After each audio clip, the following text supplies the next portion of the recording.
Bonjour mesdames, messieurs, merci de nous rejoindre sur la télévision nationale, la RTS, et bienvenue à l'émission Point de vue de ce dimanche 4 mars 2012. Il y a une semaine, jour pour jour, les Sénégalais étaient aux urnes en premier tour de l'élection présidentielle qui s'est déroulée dans un climat apaisé, dissipant ainsi les craintes de la veille. Au résultat, 2 des 14 candidats en lice émergent du lot. Il s'agit de Abdoulaye Wade et Macky Sall qui vont donc s'affronter au second tour. Alors pour analyser cette première manche et évidemment la perspective du second tour, nous sommes avec M. Alioune Badara Diop. Il est chercheur, enseignant en sciences politiques à l'université Cheikh Anta Diop de Dakar. Bonjour M. Diop. Bonjour M. Lune. Alors quelle lecture faites-vous sous l'angle scientifique bien sûr de ce scrutin? Je voudrais d'abord saluer les téléspectateurs auparavant pour dire que je me réjouis, comme la plupart d'entre eux, du fait que ces élections aux enjeux cruciaux se soient effectivement passées dans l'apaisement total. Alors, pour ce qui est de l'appréciation, comme vous dites, scientifique de ces élections, le premier regard que je voudrais jeter sur ces élections, c'est qu'elles ont été précédées par une tension très vive, une tension portée par des mouvements de la société civile, des mouvements sociaux qui ont excipé de l'inconstitutionnalité de la candidature du président Wade pour effectivement peser sur le processus électoral. Alors, donc on a pu voir effectivement que ce premier tour a été une sorte de quasi-élection. Ce que j'entends par là, c'est que la plupart des acteurs eux-mêmes n'étaient pas certains qu'il y aurait effectivement que les élections se tiendraient le 26 février. Parce que tant que le président Wade n'avait pas retiré sa candidature. D'ailleurs, le président Obasanjo, qui a été mandaté par l'Union africaine, voilà, a cru devoir suggérer le report pur et simple de cette élection en essayant de convaincre le président Wade d'accepter le principe d'un mandat de 3 ans, quitte ensuite à se retirer du jeu pour laisser la place à une nouvelle génération. Donc cette hypothèque de la violence a beaucoup pesé sur le processus électoral, si bien qu'à la fin, il y avait une incertitude sur le déroulement du processus. Ça, c'est la première observation. La seconde observation, c'est qu'effectivement, il y a certains leaders politiques qui ont choisi de rester dans cette logique de contestation de la candidature de Wade et qui se sont contentés d'aller à la place de l'indépendance dans Dakar Intramuros pour peser sur le processus électoral. Et d'autres ont peut-être aperçu le bénéfice qu'ils pourraient tirer de l'investissement franc dans le jeu politique, en descendant sur le terrain, en visitant les électeurs du monde rural, en exprimant ce qu'ils avaient comme projet politique, etc. Et en demandant effectivement à ces gens-là de leur accorder leur suffrage. Oui. Donc au finish, effectivement, ce qu'on a observé, c'est que ceux-là qui avaient choisi d'aller à la rencontre de l'électorat en dépit de la tension vive qui prévalait à Dakar, s'en sont sortis au détriment de ceux qui pensaient que de toute façon l'hypothèque de la violence allait reléguer l'organisation des élections au second plan. D'accord. Alors on a tous salué une certaine maturité du peuple sénégalais, une culture électorale de façon plus précise. C'est comme si on ignorait cela. Sinon, comment comprendre cette violence préélectorale? On est tenté de dire peut-être ça ne valait pas la peine. En fait, je ne dirais pas que ça ne valait pas la peine, parce que lorsque un processus démocratique, une démocratie comme le Sénégal, connu comme pour son apaisement, connu pour sa civilité, etc., rentre dans des logiques qui frisent l'autoritarisme, il faut dire le mot, l'émergence de mouvements protestataires contribue à faire voir la panne du régime autoritaire. Et donc la logique de pression exercée par les mouvements du 23 juin, le mouvement Yanama, etc., entre la société civile en général, a beaucoup pesé sur finalement sur le regard que l'international a sur les élections au Sénégal. Je crois que cet aspect-là ne doit pas être occulté. Le fait que le Sénégal, étant sous les feux de la rampe, organise des élections sous surveillance à Washington, à Paris, à Londres, ailleurs, c'est très important et je pense que cela, on le doit à la mobilisation justement de ces sociétés. Donc cette pression se justifie voilà, absolument. Et se justifie. Maintenant, le sens de votre question, c'est pourquoi cette pression n'a pas pesé outre mesure sur l'électorat, en tout cas une partie de l'électorat qui a choisi de se mobiliser pour aller voter comme cela se faisait. Voilà. Bon, je pense que l'explication à ce désaveu à une partie de la classe politique qui a choisi le registre de la violence, cette explication se justifie par le fait que la plupart d'entre eux n'avaient pas cette capacité de polariser autour de leur personne, un leadership incontestable qui aurait peut-être convaincu les Sénégalais de respecter le mot d'ordre du boycott ou de la violence. Voilà. Et ensuite, le taux d'abstention qui est énorme, près de 40%, peut être expliqué par effectivement des effets collatéraux de la violence préélectorale.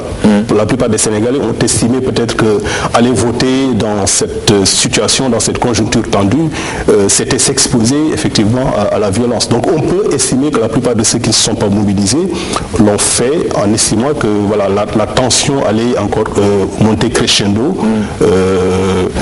Et que finalement, ça ne valait pas la peine, d'autant plus que l'obstination, entre guillemets, du président Wade à aller coûte que coûte aux élections, de toute façon, devait se solder par la victoire de ce dernier. D'accord. Alors, on ouvre un peu une parenthèse sur les facteurs même de cette tension. On a vu la présence de mouvements tels que Y en a marre, tels que le 23 juin.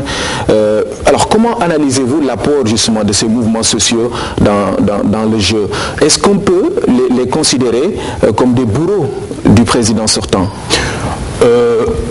C'est possible, c'est possible qu'aujourd'hui on impute le résultat à ces moyens du président Wade à l'emprise psychologique, à la présence tonitruante des mouvements protestataires sur la scène politique. Alors je pense que la démocratie sénégalaise, du moins ce qu'on appelle la démocratie procédurale, c'est-à-dire le fait que les acteurs politiques, les leaders politiques investis par les partis, par des coalitions de partis, choisissent d'aller aux urnes en estimant que de toute façon, grosso modo, les règles du jeu sont transparentes, etc. Et qu'un leader qui aurait la capacité à convaincre le maximum de Sénégalais peut tirer son épingle du jeu. Je pense que cette démocratie procédurale-là n'est pas suffisante pour la société civile sénégalaise qui est composée de gens qui ont appris à comparer des trajectoires politiques ici et là. Je pense qu'il y a beaucoup, depuis 2000, il y a eu beaucoup de pannes de la démocratie sénégalaise. Il y a quelques dérives vers l'autoritarisme, il y a eu quelques entorses graves apportées au fonctionnement des institutions. Donc le fait qu'une partie de la société civile, des mouvements protestataires se mobilisent pour corriger cette trajectoire dévoyée, ça a effectivement contribué à dire effectivement au président Wade, aux partis politiques que certes nous avons une démocratie procédurale éprouvée depuis des années, mais ce que nous voulons aujourd'hui c'est une démocratie substantielle. C'est-à-dire que les institutions républicaines soient respectées, que les acteurs politiques ne s'arrogent pas toutes les prérogatives et que effectivement les engagements pris devant les citoyens soient respectés. Voilà. Je pense que c'est le rôle de cette émission que certains jugeront intempestive de la société civile dans l'organisation du scrutin. Ce rôle, à mon sens, est un rôle salutaire. Oui. Sous un autre angle, on peut quand même poser des questions sur cette posture toujours de ces mouvements. Parce qu'ils considéraient le président sortant comme un non-candidat. Finalement, 34% quand même de l'électorat lui font confiance. Alors la question qui va venir, est-ce que dès lors, toutes les exigences de ces mouvements-là sont fondées? Moi, je pense que là, ce qu'on appelle la contre-démocratie, en théorie démocratique, c'est-à-dire que lorsque la démocratie représentative a montré ses limites, il y a lieu de voir si on peut mettre en place une démocratie délibérative, c'est-à-dire qui va cette fois-ci associer la société civile, les porteurs d'opinion, les Sénégalais lambda à son point de vue. Il ne s'agit pas simplement dans la durée du mandat présidentiel ou dans la durée de la législature de laisser carte blanche aux acteurs politiques. Donc qui peuvent faire tout ce qu'ils veulent, parfois au mépris des règles du jeu. Ça, c'est la posture de la contre-démocratie, je pense qu'elle est tout à fait légitime dans le cadre de la démocratie délibérative. Ce que ces mouvements de la société civile, ces mouvements sociaux ont exigé, c'est simplement la prise en compte de ce qu'on appelle la nature judicative de la démocratie représentative. Elle est fondamentale.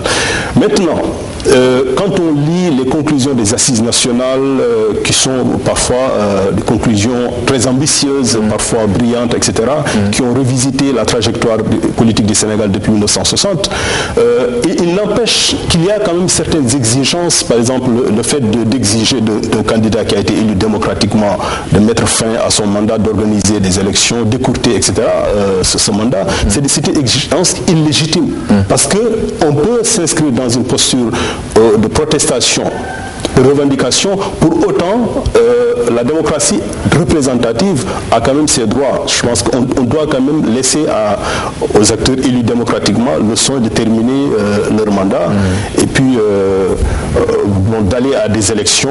Et puis le Sénégalais, le peuple souverain en dernière instance, se prononce pour départager les protagonistes du jeu politique. C'est ça. Nous restons avec le candidat sortant, Abdoulaye Wade, et le sort qu'il a réalisé lors de ce premier tour. Alors, comme élément d'explication, on a aussi entendu cette violence policière qu'on a vue à la veille du scrutin. C'est une raison qui a justifié un peu ce score de 34%, à votre avis?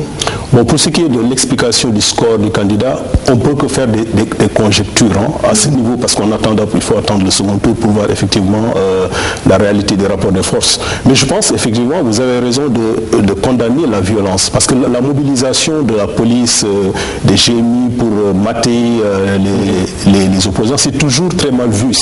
Ça renvoie à une image négative du régime. Voilà. Ce qui fait qu'effectivement certains peuvent peut-être juger que le régime actuel verse dans l'autoritarisme, dans la répression aveugle. Donc c'est au mépris de la démocratie. La démocratie, c'est quand même la liberté d'exprimer son point de vue, de descendre dans la rue, de manifester. D'autant plus que l'actuel président a constitutionnalisé ce principe de la liberté d'expression. Donc effectivement, c'est une note discordante dans la trajectoire démocratique sénégalaise que de voir les démons de la répression revenir au devant de la scène, comme cela se faisait dans les années 80 sous le régime Abdou Diouf. Voilà. Macky Sall maintenant. Première participation à une élection présidentielle et il arrive deuxième devant des habitués, je les appelle comme ça, de la compétition. Comment le chercheur donc en sciences politiques que vous êtes, comment donc vous comprenez-vous cette montée en puissance de ce leader politique?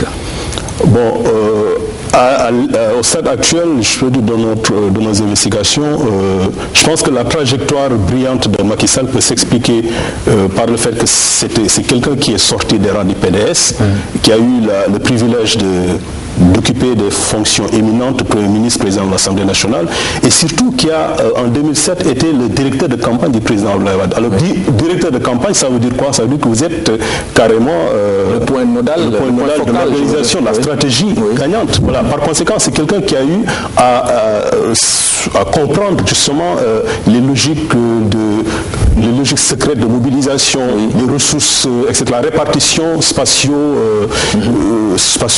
spatiale de l'électorat, etc. Et donc, c'est quelqu'un qui, on comprend peut-être a posteriori pourquoi il tenait à ces élections. Parce qu'il avait, depuis il y a au moins 3 ans de cela, que Macky Sall sillonne le Sénégal profond. Il est allé à la rencontre des paysans sénégalais, du monde rural. Il s'est imprégné des difficultés des uns et des autres. Il a essayé d'être en empathie par rapport aux problèmes que ces gens-là vivent. Alors, une fois que cette étape de l'empathie, de la compréhension des enjeux politiques, culturels, des attentes des électeurs, donc une fois qu'il a réglé cette question de la compréhension des attentes, il était en mesure de proposer un programme qui réponde plus ou moins aux exigences, aux attentes des gens, ce qui n'est pas rien en démocratie électorale, parce que l'électeur est d'autant plus réceptif à votre discours que ce que vous lui disiez et ce que vous lui dites est tout à fait pertinent, c'est-à-dire correspond parfaitement à ses attentes. Ça, c'est le premier point de vue. Du point de vue de la stratégie électorale, donc c'est quelqu'un qui a parcouru tout le Sénégal. Deuxième posture qui a permis à M. Sall peut-être d'engranger beaucoup de suffrages, c'est qu'il est au fait justement de la présence dans la sociologie électorale sénégalaise d'un certain nombre de leaders d'opinion influents. Donc il est allé à la rencontre de ces gens-là, leaders religieux, leaders traditionnels, coutumiers. Bon, ici, il est allé à leur rencontre et il leur a exposé humblement son ambition présidentielle en demandant leur soutien. Je pense qu'il a pu capitaliser effectivement la sympathie des électeurs et reçu, ne serait-ce qu'implicitement, le soutien formel des leaders qui pèsent sur l'élection au Sénégal, les leaders religieux, les leaders coutumiers traditionnels, etc. Et l'autre élément capital, je pense qu'au Sénégal, on ne peut pas gagner des élections sans mobiliser des ressources substantielles. Je pense que Macky Sall il en avait. Hein. Il en avait, voilà. Apparemment, il en avait. Il était soutenu par des bailleurs qui ont investi dans sa cause, etc., pour lui permettre d'aller jusqu'au bout de sa logique de conquête de l'électorat sénégalais. Dans la sociologie électorale, vous avez parlé un certain nombre de facteurs, mais on a aussi convoqué le vote ethnique dans ce débat-là. Qu'est-ce que vous en pensez? Est-ce que ça se justifie? Bon, je pense qu'aujourd'hui, comme le président Wade et certains ministres PDS veulent faire croire aux Sénégalais, dire que Macky Sall a eu un score plus qu'honorable parce que les tout-couleurs se sont mobilisés, parce qu'il y a eu une sorte de tropisme psychologique ethnique qui incline les gens à voter pour leurs parents, c'est complètement, je veux dire, ça ne grandit pas ceux qui tiennent ce type de discours. Je pense que le Sénégal a connu une trajectoire politique assez vieille et qui a affronté ces écueils de l'ethnicisme depuis très longtemps. Le mouvement, les jeunes Sénégalais, le premier mouvement politique culturel a été fondé, il s'appelait les jeunes Sénégalais en 1912 à Saint-Louis. Déjà en 1912. Alors ce mouvement-là disqualifiait automatiquement toute référence identitaire raciale.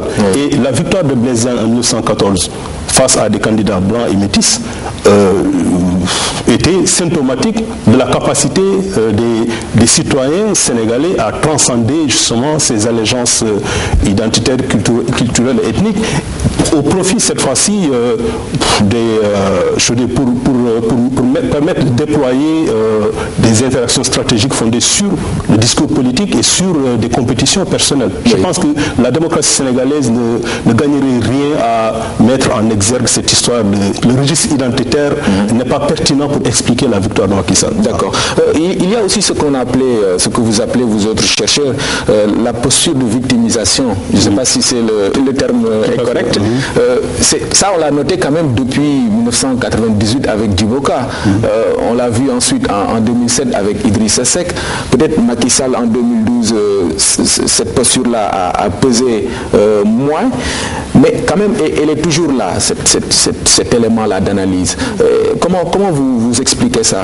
Bon, je constate comme vous, effectivement, que la plupart des acteurs politiques qui ont été... qui ont eu des problèmes dans leur parti originel, qui ont choisi de claquer la porte, ont automatiquement conquis la sympathie des Sénégalais. Donc cette posture de victimisation a permis à Djiboka, à Idrissa Seck et aujourd'hui à Macky Sall d'apparaître aux yeux des Sénégalais comme la victime expiatoire du régime libéral. Par conséquent, on peut effectivement estimer que le Sénégalais étant soucieux de la justice, etc., de l'égalité, etc. Surtout les circonstances quelque peu dramatiques dans lesquelles Macky Sall a été évincé du perchoir, ont convaincu plus d'un Sénégalais que ce monsieur-là avait été victime d'une injustice criarde de son parti d'origine. Par conséquent, il a eu des défenseurs dans la société civile, dans l'électorat, qui se sont mobilisés pour le soutenir jusqu'au bout. D'autant plus que, que ça soit vrai ou pas,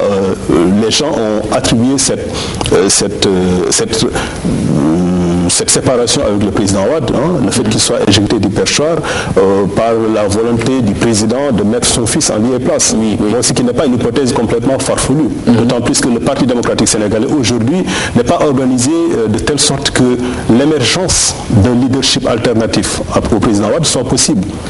Par conséquent, je pense que, comme vous le dites très bien, cette posture de victimisation renseigne sur la conviction, en tout cas les Sénégalais sont persuadés que de toute façon, si Abdoulaye Wade a chassé Moustapha Niasse au bout de moins d'1 an de primature, ensuite Idrissa Seck, aujourd'hui Macky Sall, c'est que définitivement il veut non seulement verrouiller le parti, mais préparer le champ à son fils. C'est une hypothèse, même si lui-même a nié cette perspective. Voilà. En tout cas, en perspective du second tour de l'élection présidentielle, il y a un bloc qui se ferme autour de Macky Sall. Pratiquement tous les candidats malheureux qui ont eu des scores assez importants le soutiennent, plus maintenant ce peuple des assises nationales et d'autres mouvements sociaux. Est-ce que la question, c'est la question maintenant que l'on se pose, est-ce que le report de voix espéré dans pareil cas va être automatique? Bon, en politique, rien n'est automatique. Il y a toujours des calculs. Les acteurs politiques, même s'ils ont donné solennellement leur soutien à Macky Sall, on a vu qu'il y a des réticences farouches au sein de Rewmi d'Idrissa Seck.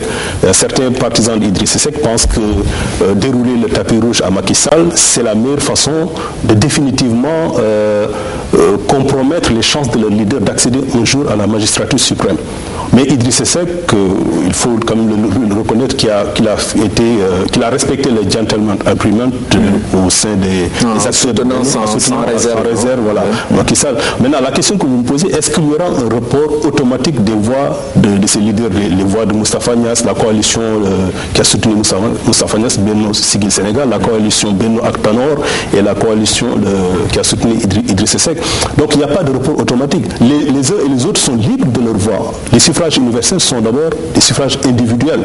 Idrissa Seck, Moustapha Niasse, Tanor Dieng n'ont pas, ne peuvent pas obliger les électeurs à voter pour un candidat s'ils ne le veulent pas. Mais ce qui va se jouer dans ce second tour, dans le cadre des transactions collusives, des tractations coulissières, etc., des négociations entre appareils partisans, c'est peut-être si les acteurs politiques qui ont été cooptés entre guillemets par Macky Sall pour le soutenir au second tour, s'ils ont des gages, s'ils ont des certitudes quant à leur chance de se redéployer après l'élection, je pense qu'ils vont tout faire pour convaincre l'électorat de se mobiliser pour que Macky Sall passe. Parce qu'il ne faut pas l'oublier, on est qu'au premier tour. Le second tour, personne ne sait qui va gagner ces élections. Il n'y a aucune variable prédicative du comportement électoral sénégalais qui va nous dire, qui va nous renseigner avec certitude du comportement que les gens vont avoir. Bon, on a vu des analyses ici et là, des gens disent que de toute façon les jeux sont faits, les dés sont pipés, etc. Abdoulaye Wade doit préparer ses affaires, il va sortir du palais, rien n'est moins sûr. Si le régime, le Parti démocratique sénégalais, qui a quand même du soutien dans tout le Sénégal, arrive à retrouver peut-être la stratégie gagnante qui a fait d'Abdoulaye Wade le vainqueur au premier tour en 2007, s'ils arrivent à ressusciter entre guillemets les réseaux dormants du Parti démocratique, s'ils arrivent à corriger les frustrations, parce que je pense que ce qu'Abdoulaye Wade a perdu dans ce premier tour doit être imputé surtout aux frustrations très fortes des électeurs de PDS. À Ziguinchor, on a vu que les gens ont voté pour Abdoulaye Wade parce que Abdoulaye Baldé leur a demandé de le faire. Abdoulaye Baldé a été humilié dans le cadre d'un meeting public parce que le président l'a ravalé au second rang, alors que c'est quelqu'un qui reste encore représentatif sociologiquement. Donc pour me résumer, ce second tour va se jouer sur la capacité des uns et des autres à aller à la conquête de presque 2 600 000 électeurs qui n'ont pas voté au premier tour, mais aussi pour ce qui est de Macky Sall, sur la remobilisation effective de l'électorat des candidats qui le soutiennent aujourd'hui. Oui. Vous avez parlé tout à l'heure de gages en parlant de Macky Sall et bien sûr ses partenaires du moment. On l'a entendu dire, faire des déclarations assez importantes, disant qu'il réduit déjà le septennat à 5, et puis d'autres mesures sont en vue pour peut-être rassurer ces partenaires-là. Comment vous voyez cela? Ce n'est pas suffisant? Bon, ça, c'est des gages, j'allais dire, qui relèvent de la correction des institutions, en fait, de la gouvernance, de l'éthique de la bonne gouvernance, qui sont des principes soulevés notamment par le mouvement Y en a marre, par le mouvement M23, qui ont exprimé leur souci de voir le Sénégal valoriser, en fait, le jeu politique, valoriser l'éthique, la bonne gouvernance, etc., renforcer les institutions républicaines, aller dans le sens de la séparation des pouvoirs, aller dans le sens de la création d'un conseil constitutionnel digne de son nom, c'est-à-dire qui n'est pas sous l'emprise du pouvoir exécutif, etc. Des magistrats qui ont l'autonomie, la latitude de dire le droit sans influence aucune. Bon, je ne suis pas en train de préjuger de la capacité des magistrats actuels à dire le droit. Mais toujours est-il que les relations très exiguës qu'il y a entre le pouvoir judiciaire et le pouvoir exécutif actuellement amoindrissent la marge de manœuvre des magistrats, en tout cas leur liberté. Donc les exigences de la société civile, du mouvement M23, c'est aller dans le sens justement de renforcer les institutions républicaines. De ce point de vue-là, je pense que Macky Sall a donné des gages solides. Il va aller dans le sens de ramener le mandat de 7 ans à 5 ans. Il s'est engagé à ne faire que 2 mandats de 5 ans, tout au plus. Donc ça, c'est des gages pour ce qui est des institutions. Maintenant, quand un entrepreneur politique, un politicien de métier qui a perdu au premier tour, qui a derrière lui une base électorale solide, Idriss Seck est maître à Thiès, Niass est maître dans le Saloum, etc. Ces gens-là, ils ont dans leur rang des jeunes politiciens ambitieux qui ne veulent pas renoncer définitivement à leur destin politique. Par conséquent, lorsqu'ils vont à la négociation avec Macky Sall, peut-être en aparté, ils vont lui dire, écoute, on est d'accord sur le principe, vous avez donné des gages, Amadou Mahtar Mbow vous a soutenu, donc c'est déjà un soutien de taille, parce que les assises nationales représentent quand même l'une des exigences fondamentales de redressement pour remettre le Sénégal dans les rails de la démocratie. Voilà. Donc la disqualification des méthodes hétérodoxes qui ont jusque-là prévalu, qui ont amoindri, fragilisé les institutions républicaines. Mais ce que j'appelle, entre guillemets, des gages, c'est des portefeuilles ministériels, voilà, dans la confection des listes aux législatives, par exemple, s'il y a des accords pour créer des coalitions, pour aller aux législatives, c'est que Macky Sall dise clairement, voilà, ce que je m'engage à faire pour que vous ne soyez pas étouffés dans l'œuf, etc. Bon, ça, c'est des, je veux dire, quand je le dis, on peut estimer que c'est des conjectures, mais c'est la réelle politique. Un politicien ne va pas aux négociations comme ça, en disant, Tanordien n'est pas allé dire à Macky Sall, je te soutiens sans réserve, au détriment du Parti Socialiste, Moussa Fagnas non plus, etc. Voilà. Mais forcément, ils ont donné des engagements qui seront peut-être rendus publics plus tard. D'accord. Du côté de la coalition présidentielle, on mise sur l'abstention, estimée à 40%. Il y a aussi le soutien de certains leaders d'opinion qui donnent des consignes. Ce sont des porteurs de voix. Alors, est-ce que ces facteurs combinés-là peuvent lui permettre, cette coalition présidentielle, de contrebalancer un peu le poids assez considérable de l'adversaire? Bon, je pense que si l'on agrège le score obtenu par Moustapha Niasse, Idriss Seck, Tanordien, ne serait-ce que ces trois-là, au score de Macky Sall, déjà, effectivement, les jeux sont faits. Mais je dis sous réserve, effectivement, qu'il y ait une mobilisation effective de l'électorat de ces partis-là. Donc, arithmétiquement, et si tout l'électorat des différents partis qui ont apporté le soutien à Macky Sall se mobilise le 25 mars, bon, je pense que le président Wade n'a aucune chance. Il faut le dire comme ça. En revanche, s'il y a des incertitudes dans la mobilisation, il y a encore des réticences dans les rangs du Parti Socialiste, dans les rangs de l'AFP, de Moustapha Niasse, dans les rangs de Réunis surtout. Bon, je pense que le chiffre auquel on aboutirait en agrégeant les différents scores doit être revu à la baisse. Donc l'enjeu, cette fois-ci, c'est à la conquête de ces 2 600 000 auxquels vous faites allusion. Je pense que Macky Sall va reprendre la même stratégie gagnante au premier tour. Ses soutiens dans les 4 coins du Sénégal vont se remobiliser de façon intensive, faire des porte-à-porte, convaincre les des électeurs indécis que nous sommes à la veille d'un basculement qualitatif du régime démocratique sénégalais. Et je pense que Macky Sall ne s'est pas contenté de donner ce gage-là, du basculement qualitatif. Il a aussi, peut-être que c'est un couteau à double tranchant, il a fait des promesses parfois démagogiques. Voilà, on verra après ce que ça va donner. Mais toujours est-il que à l'état actuel des rapports des forces, je pense que le régime, le parti d'Abdoulaye Wade a plus approuvé dans le monde rural que les alliés de Macky Sall. Voilà. D'accord. Et quel va être maintenant l'apport des leaders religieux dont je parlais tout à l'heure? Est-ce que les consignes vont peser, à votre avis? Bon, je pense que j'ai répondu par ailleurs à un autre média qui me posait cette même question. Je pense que depuis 1993, on a observé une tendance à la distanciation des leaders politiques, des leaders religieux par rapport à la chose politique. La dernière consigne nette et claire qui a été donnée en faveur d'un candidat, c'est 1988. Cheikh Abdoulaye Wade Mbacké avait donné une consigne de vote en faveur d'Abdou Diouf.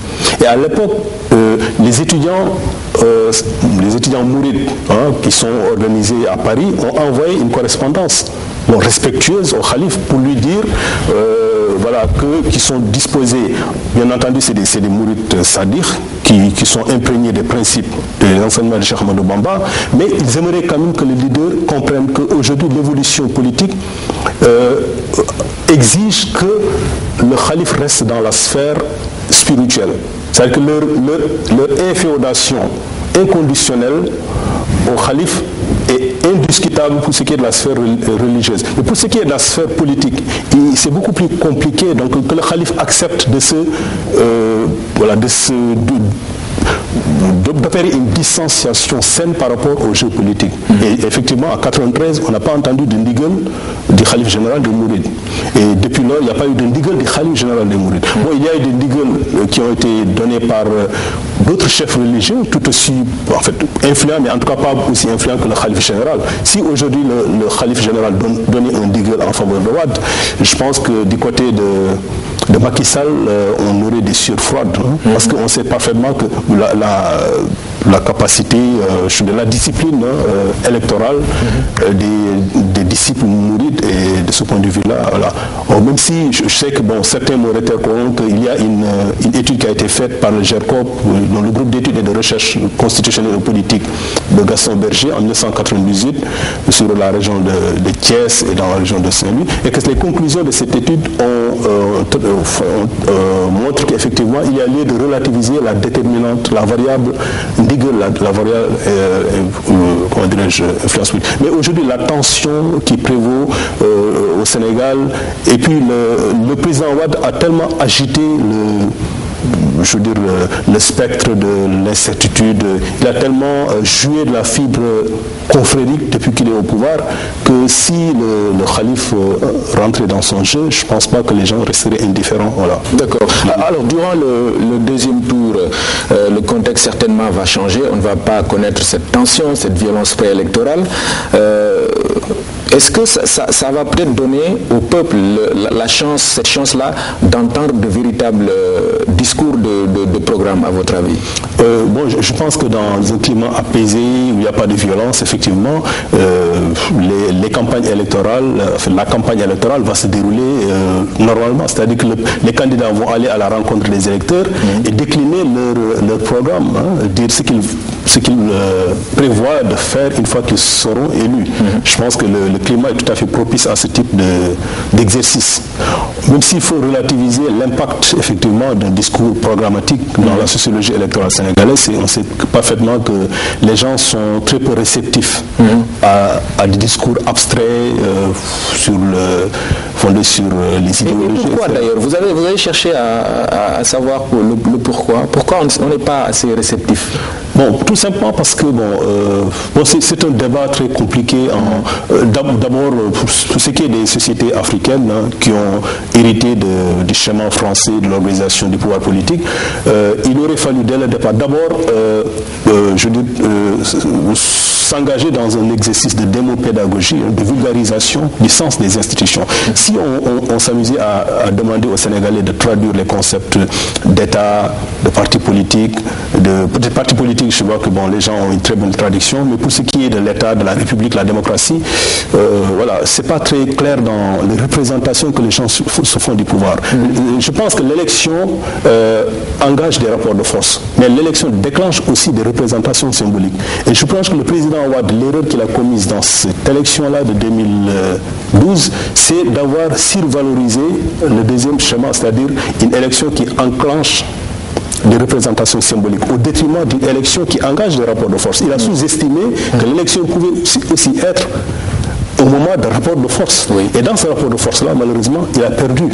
Parce que l'opposition s'est très bien mobilisée et a eu un soutien inconditionnel de la société civile et des mouvements protestataires de la société civile. D'accord. Alors, c'est une élection présidentielle aussi qui doit être étudiée sous l'angle peut-être de la recomposition politique. Sur les bases des scores obtenus par les uns et les autres, sur la base de l'âge des candidats qui étaient en compétition, on va vers quoi exactement? Bon, pour ce qui est de la recomposition politique, je pense qu'au regard des différents scores réalisés par les 5 premiers, Abdoulaye Wade, Macky Sall, Ousmane Tanor Dieng, Moustapha Niasse, Idrissa Seck, la recomposition du jeu politique va se faire autour de ces différents, des candidats, en tout cas des partis dont ces différents candidats sont issus. Donc la reconfiguration des rapports de force va se faire en 2000. D'abord, on va vers des élections législatives. Bon, je pense que ces élections législatives promettent d'être des élections très disputées. A priori, personne ne sait qui remportera ces élections. Même si celui qui va gagner l'élection présidentielle sera en pole position parce qu'il aura une capacité, je veux dire, son appel politique va être beaucoup plus important que les autres. Mais pour ce qui est de la configuration du rapport de force clair, bon, je pense que c'est encore incertain. Voilà. Je pense que si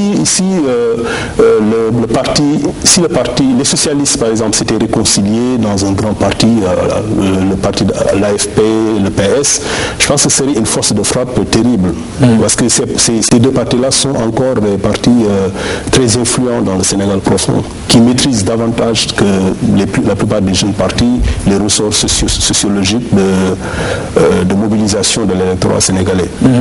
Et dans tous les cas, là on peut en être sûr, on va vers une assemblée nationale très composite. Absolument, je pense, oui. Je pense que, parce que le Sénégal, le mode de scrutin favorise l'entrée de petits partis, comme de grands partis. Donc c'est un scrutin mixte, avec une liste majoritaire et une liste proportionnelle. Là, ça a commencé en 98. L'élection de 98 a vu pour la première fois 11 partis politiques siéger d'un coup à l'Assemblée nationale, y compris des partis, bon, a priori lilliputiens, qui ne sont pas très représentatifs, mais parce que, bon, avec le quotient national, ce qu'on appelle la théorie du plus fort reste, etc. Bon, des partis comme Dief Diel, de Talasila, ou d'autres partis, le FSBDJ de Bamba Dièye, d'autres ont quand même pu entrer à l'Assemblée nationale à la faveur du mode de scrutin. Voilà. D'accord. Mais merci beaucoup. Merci à je rappelle que vous êtes enseignant-chercheur à l'université Cheikh Anta Diop de Dakar, chercheur en sciences politiques. J'avoue qu'il y a de la matière à votre niveau, vu la situation politique du Sénégal. C'est une situation assez intéressante. Absolument. Mais je pense qu'on pourrait beaucoup plus discuter avec, cette fois-ci, des hypothèses beaucoup plus fortes après les élections, après le second tour. Parce que pour l'instant, on est encore en stade où il y a encore une part d'incertitude dans l'appréciation de la trajectoire politique. Il faut attendre le 25 mars pour véritablement apprécier en toute objectivité et de la reconfiguration des rapports de force et de l'horizon démocratique du Sénégal. Voilà. Merci beaucoup. Merci. Mesdames, Messieurs, merci d'avoir suivi cette émission Point de vue qui revient naturellement dimanche prochain avec un autre invité. Merci. Bonne suite de programme sur la RTS.